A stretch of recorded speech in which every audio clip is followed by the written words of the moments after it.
Why do I want to prospect for more buyers? I want more listings. Well, if I'm calling 20 people a day, I'm probably going to get 2 buyers for every, or 3 buyers for every 1 seller. I don't want any more buyers. I just won't do it. You don't want any more buyers yet, because you're here to play the long game. You're here to be a realtor who lasts, who has tons of business to pass off.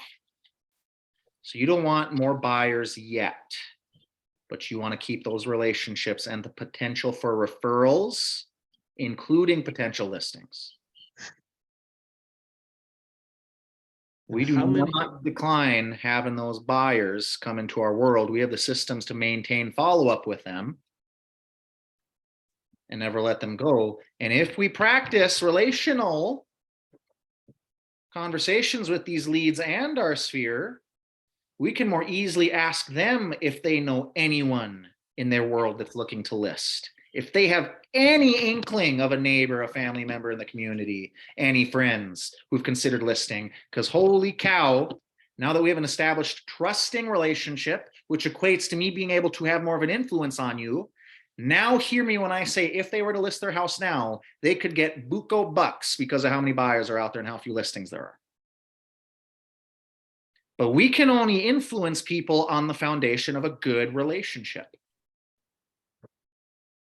Every single one of those buyer leads you get is not good business for today, but the maintained relationship could lead to referrals from them and eventual transactions.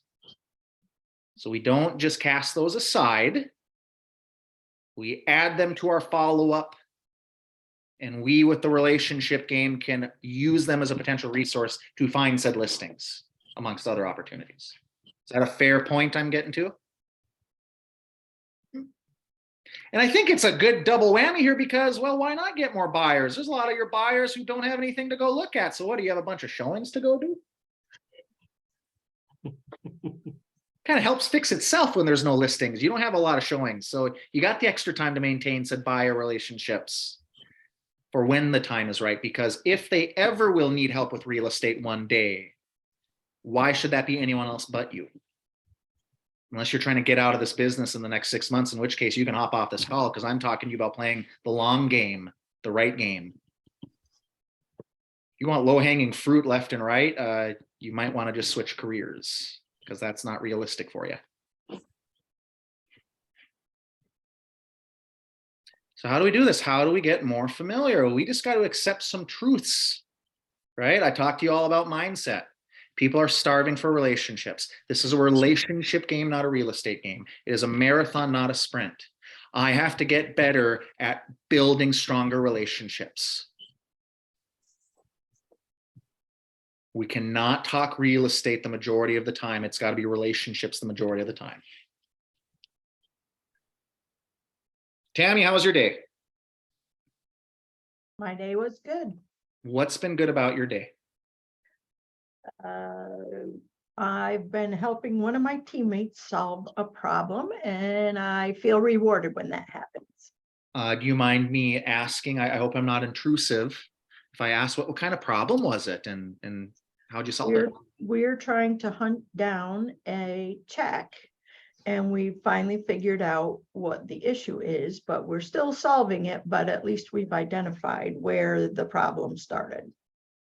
So you found the beginning of the problem, and that was progress for you and your team member to have to get. Correct. Was that the feel good for it? Was just the solving, or like the person, your team member, feeling appreciative? No, the feel good was the almost solving.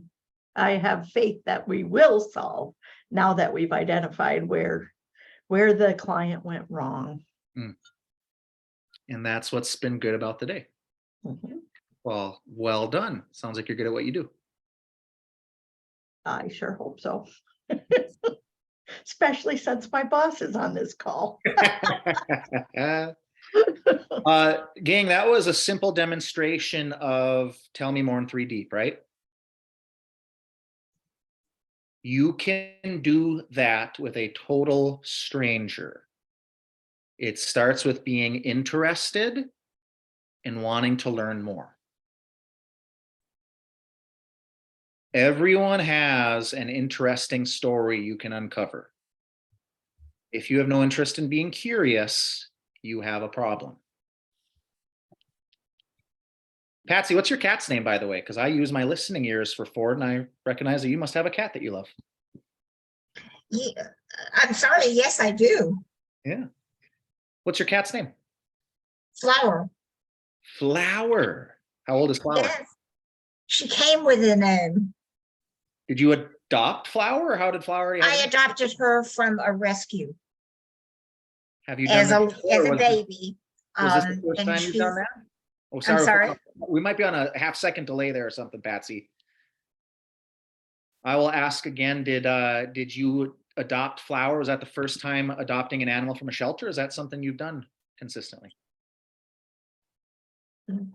This was probably the second time I've adopted animals from a shelter, but I've always had animals of some sort. And at this point, it's a cat. Are cats your favorite animal you've ever had in the house? Or are you more of a dog person? You said cats right now. Have you had dogs before? I love my cat. I think if you had to ask me what my favorite animal was, it was probably an adopted dog named Bugsy. Bugsy. What kind of dog was Bugsy? Bugsy was a mongrel, Well, and I loved her. Boy, this is so awkward. I can't believe you're asking somebody all these questions. Are you just trying to get to know her or something, for goodness sakes? Oh my gosh. Weird concept. I know. No, I I'm keep trying you to all push know. animals.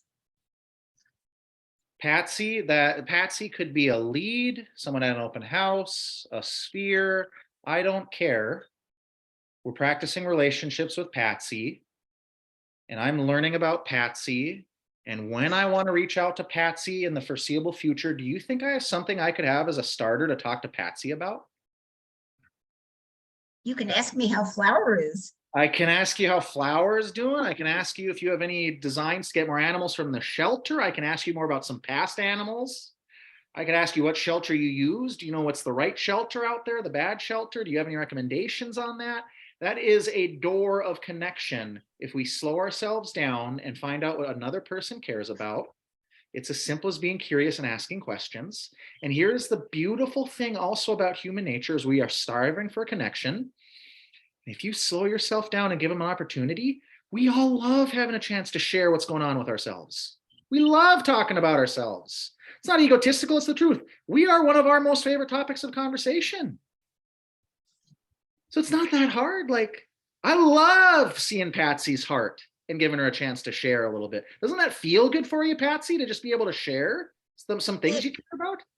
It feels very good. And I would like to say, if anyone else is interested in any sort of adopted dog, my daughter runs a wonderful dog adoption center. So you can see me if you want a dog.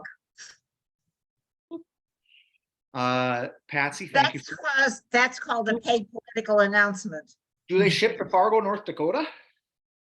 I'm sorry? Do they ship to Fargo? Yeah, she might. This rapport that we are building, are Patsy and I, have we gone back for years? Like, do Patsy and I know each other really well? No, it's not like I'm talking like someone I've known for years. Like, I hope you don't all feel like I'm just BSing this idea of relational role play. I don't know Patsy that well. I know her from these calls. But I am practicing the tools I'm talking about with all of you. It's not robotic. It's not stressful. It's not, it's just being curious. There's just one little layer on a cold call. And it's just that wall of you're a total stranger to me. But the more questions you try to ask with a curious, thoughtful tone, you will tear those walls down and you can get to a point where I'm at with talking to Patsy or Tammy. And that information is the valuable stuff to uncover. Sure, you'll just organically learn about their house criteria, but the priority is to know that Tammy helped start solving a problem today as what made her day a good day, and to learn that Patsy has a cat that's a rescue named Flower that she loves dearly. And that's foundational relationships. And I know what I can talk to Tammy and Patsy about the next time I reach out in a few days, when I reach out over the course of weeks. And that foundation is the marathon game, where it'll be all the easier to call Patsy, say, hey, Patsy, it's Connor. I'm wondering if you could help me out today.